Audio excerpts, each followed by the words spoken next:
Hi friends, புது புது கிராம சமையல். இன்றைக்கி நம்ம சொலியம், சொயம், சுசியம் அப்படின்னு சொல்லக்கூடிய ஒரு வகையான ஸ்நாக்ஸ் தான் செய்ய போகிறோம். அதுக்கு வந்து கடலைப்பருப்பில் செய்ய போகிறாங்க.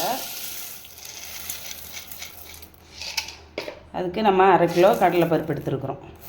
வாங்க இதை வாஷ் பண்ணிவிட்டு நம்ம கல்லெல்லாம் இல்லாமல் அரிச்சிக்கலாம். நாம் எடுத்த கடலைப்பருப்பை வாஷ் பண்ணிட்டோம். கல் இல்லாமல் செக் பண்ணி நம்ம அரிச்சியும் வச்சுக்கிட்டோம். இப்போ வந்து இதை வேக வச்சிடலாம். எப்பவும் பருப்பு வேக வைப்போம்ல சாம்பாருக்குலாம், அது மாதிரி தான். ஆனால் இது குழண்டு போகிற அளவுக்கு வேக வைக்கக்கூடாது. இந்த மாதிரி வச்சு நசுக்கினோம்னா நசுங்கிற அளவுக்கு தான் வேக வைக்கணும். பொலன்னு போகிற மாதிரி வேக வைக்கக்கூடாது. இதில் கொஞ்சமாக மஞ்சள் தூள் சேர்த்துக்கலாம். இதில் மஞ்சள் சேர்த்துட்டோம். நம்ம வேக வச்சிடலாம். இதுக்கு ஒரு மூடி விட்டுடலாம். நமக்கு சுசியம் செய்கிறதுக்கு வந்து தேவையானது 10 ஏலக்காய் எடுத்துருக்குறோம், 1/2 ஸ்பூன் சோம்பு எடுத்துருக்குறோம், 1/2 கிலோ குண்டு வெல்லம் எடுத்துருக்குறோம். இது வந்து 1/4 கிலோ மைதா. இந்த மைதாவில் கொஞ்சமாக உப்பு சேர்த்துக்கலாம். இந்த மைதா மாவில் கொஞ்சமாக மஞ்சத்தூள் சேர்த்துக்கலாம் கலருக்காக. இப்போ இதில் வந்து தண்ணி ஊற்றி இந்த மைதா மாவில் நம்ம வந்து பஜ்ஜி மாவு பதத்துக்கு கரைக்கணும். நம்ம கரைச்சிக்கலாம். கடலைப்பருப்பை வெந்துருச்சு பாருங்கள். இது வந்து இந்த மாதிரி கையில் வச்சு கட் பண்ணுற அளவுக்கு வெந்தால் போதும். குழண்டு போகிற அளவுக்கு வெந்துச்சுன்னா அந்த பூரணம் வந்து தண்ணி மாதிரி ஆயிரும். அடுப்பை ஆஃப் பண்ணிக்கலாம். இப்போ இதில் இருக்கிற தண்ணியை வடிச்சிட்டு நம்ம இந்த பருப்பை ஆற வச்சிடலாம். இந்த மாவை பஜ்ஜி மாவு பதத்துக்கு தான் கரைக்கணும். இதில் வந்து சோடா, இட்லி சோடா கொஞ்சம் சேர்த்துக்கலாம். ஒரு பிஞ்ச் அளவுக்கு சேர்த்திங்கன்னா போதும். ரொம்ப கம்மியான அளவில். ஏன்னா அந்த மேலே கொஞ்சம் முருவலாக வரும். பருப்பில் இருந்த தண்ணியெல்லாம் வடிச்சிட்டோம். இப்போ வந்து ஆற விட்ருக்குறோம். ஆறின பின்னாடி நம்ம மிக்சியில் ஜாரில் சேர்த்து அரைச்சிக்கணும். இதை இப்போ வந்து இந்த மைதா மாவு வந்து நம்ம பஜ்ஜி மாவு பதத்துக்கு கரைச்சி வச்சுருக்குறோம். இப்போ வந்து இந்த வெல்லத்தை வந்து நம்ம நுணிக்கலாம். வெல்லம் நுணுக்கிட்டோம். இந்த அளவுக்கு தான் நுணுக்கணும். அப்போ தான் மிக்ஸி ஜாரில் அரைக்கிற கரெக்டாக இருக்கும். இதே பாகுக்காக இருந்தால் நம்ம கொஞ்சம் பெருசாக உடைச்சாலும் ஒன்றும் பிரச்சனை இல்லை. இப்போ வந்து நம்ம மிக்ஸி ஜாரில் கொஞ்சம் பருப்பு, கொஞ்சம் வெல்லம் இந்த மாதிரி சேர்த்து தான் அரைக்கணும். ரெண்டும் சேர்த்து போட்டு அரைச்சோம்னா தான் கரெக்டாக இருக்கும்.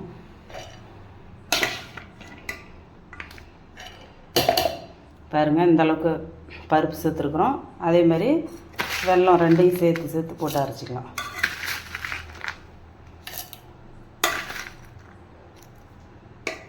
இந்த மாதிரி போட்டு தண்ணியெல்லாம் ஊற்றக்கூடாது. இது மட்டும்தான் தண்ணி சேர்க்காம தான் அரைக்கணும். வாங்க அரைச்சிக்கலாம். மிக்ஸி ஜாரில் அரைச்சிட்டு இந்த மாதிரி எடுத்துக்கிட்டோம். இந்த பதம் தான் அரைக்கணும்.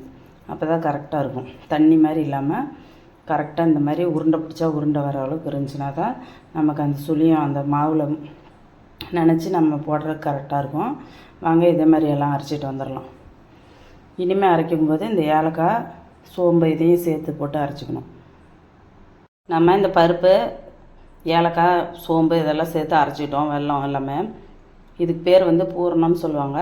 இதை வந்து நம்ம கடைசியாக அரைச்சதில் தான் இந்த ஏலக்காய், சோம்பெல்லாம் போட்டிருக்குறோம். அதனால் இது எல்லாமே ஒன்றா மிக்ஸ் பண்ணிக்கலாம். நல்லா கரெக்டாக ஈவனாக இருக்கிற மாதிரி மிக்ஸ் பண்ணி விட்டுடலாம். நம்ம இந்த பருப்பு இதெல்லாம் நல்லா மிக்ஸ் பண்ணிட்டோம். இதுக்கு பேர் வந்து பூரணம்னு சொல்லுவாங்க. இது ஸ்டஃபிங் உள்ளே வைக்கிறதுனால இது பேர் பூரணம்.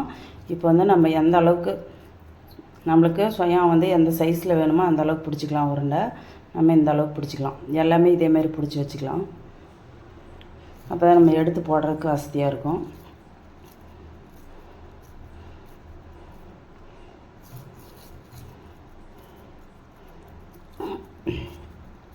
இதே பூரணம் வந்து நம்ம மைதா மாவில் சப்பாத்தி மாதிரி தேய்ச்சி வச்சுட்டு அதில் உள்ளே வச்சு திரட்டினோம்னா அதுக்கு பேர் வந்து போலின்னு சொல்லுவோம்.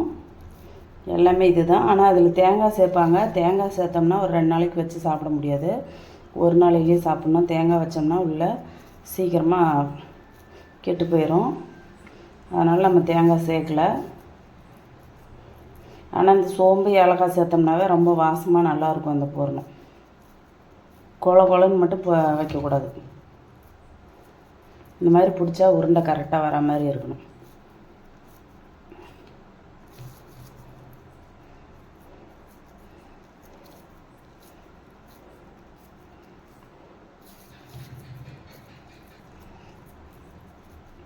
இதே மாதிரி எல்லாமே பிடிச்சிக்கலாம்.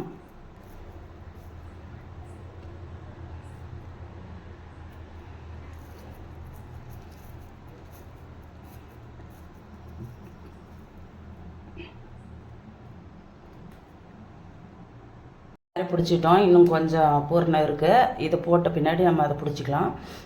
வாங்க இப்போ அடுப்பில் கடாய் வச்சு சூடாயிருச்சு. நம்ம எண்ணெய் சேர்த்துக்கலாம். இதை பொரிச்சு எடுக்கிறதுக்கு எண்ணெய் வேணும்.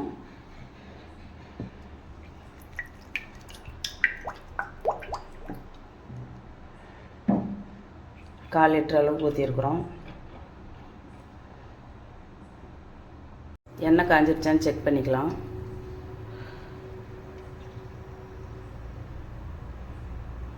எண்ணெய் காஞ்சிருச்சு. இப்போ நம்ம இந்த மாதிரி எடுத்து இந்த மாதிரி டிப் பண்ணி போட்டுக்கணும்.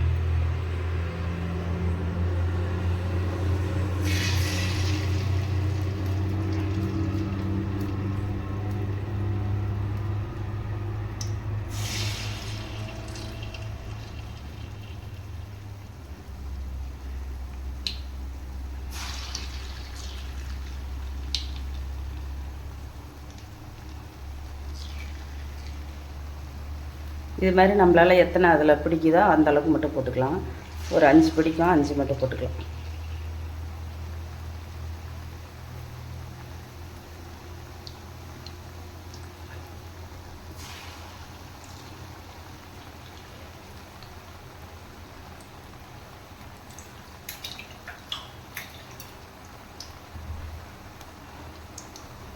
இப்போ ஒன் சைடு வெந்துருச்சு. நம்ம இன்னொரு சைடு திருப்பி போட்டுக்கலாம்.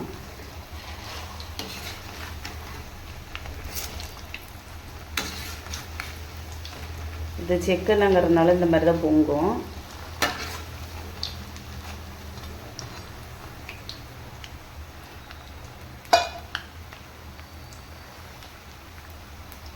இந்த போலி செய்கிறத விட இந்த வேலை வந்து ஈஸியாக தான் இருக்கும்.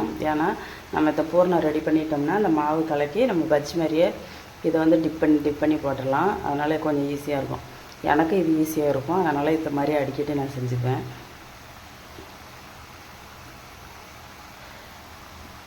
ரெடி ஆயிடுச்சு. நம்ம எடுத்துடலாம்.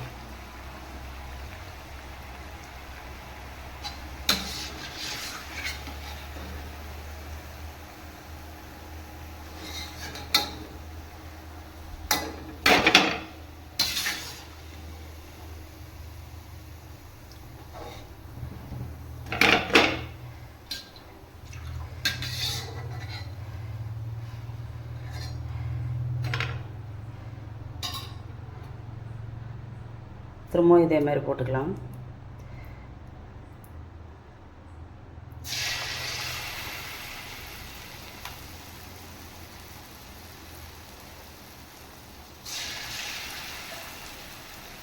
பூர்ணம் செய்யும்போது இந்த மாதிரி கெட்டியாக எடுத்திங்கன்னா தான், இந்த மாதிரி வர மாதிரி செஞ்சிங்கன்னா தான் எண்ணெயில் போடும்போது உருகி வெளியில் வராமல் இந்த பூர்ணம் வந்து கெட்டியாக அதே மாதிரி இருக்கும். அதனால தான் இந்த மாதிரி கெட்டியாக எடுக்கணும். தண்ணி மாதிரி இருந்துச்சுன்னா இந்த வெல்லம் சேர்க்கறனால இதுலேருந்து எண்ணெயிலெல்லாம் பிரிஞ்சு வந்துடும். அதனால் பூர்ணம் செய்யும்போது எப்பயும் இந்த மாதிரி கெட்டியாக செஞ்சுக்கோங்க.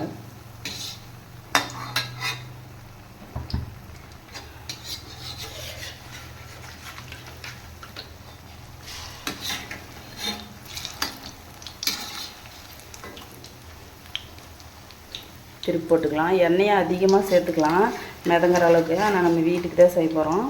எண்ணெயை அதிகமாக போட்டோம்னா வேஸ்ட் ஆகும். நம்ம அடிக்கடி இந்த சூடு பண்ண எண்ணெயவே பயன்படுத்துகிற மாதிரி இருக்கும். அதனால் எண்ணெய் கம்மியாகவே ஊற்றிக்கோங்க. இப்போ இதே மாதிரி எல்லாமே செஞ்சுட்டு காட்டுறேன். நம்ம எடுத்த எல்லா பூர்ணத்தையும் மாவோடு சேர்த்து போட்டுட்டோம். இதுதான் கடைசி. நம்ம இதையும் ரெடி ஆனிச்சுன்னா எடுத்துக்கலாம். அவ்வளோதான். அடுப்பை ஆஃப் பண்ணிக்கலாம்.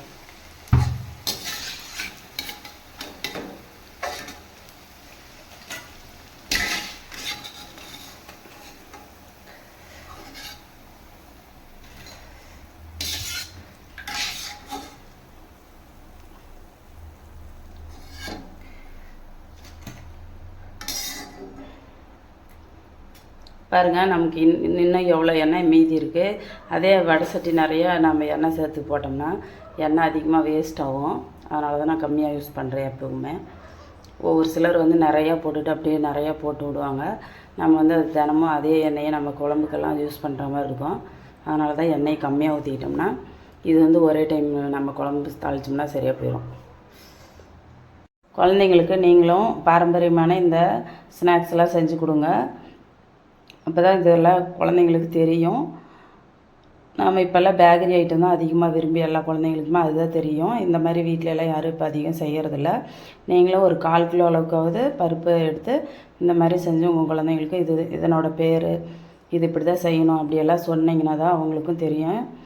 எப்பயுமே எதிர்காலத்தில் நம்மளோட ரெசிபிஸ் எல்லாம் மறக்காமல் நம்ம குழந்தைங்களும் இதனோட பேர் இதெல்லாம் தெரிஞ்சு வச்சுப்பாங்க. நம்மளோட சொயா ரெடி ஆயிடுச்சு. இது வந்து எங்கள் ஊரில் சொயான்னு தான் சொல்லுவாங்க. வேறு ஒவ்வொரு ஊரில் ஒவ்வொரு மாதிரி சொல்கிறாங்க. சில இடத்துல வந்து சுழியன்னு சொல்கிறாங்க, செய்யான்னு சொல்கிறாங்க. அந்த மாதிரிலாம் ஒவ்வொரு ஊருக்கு ஒவ்வொரு பேர் இருக்குது. இப்போ நான் செஞ்ச இந்த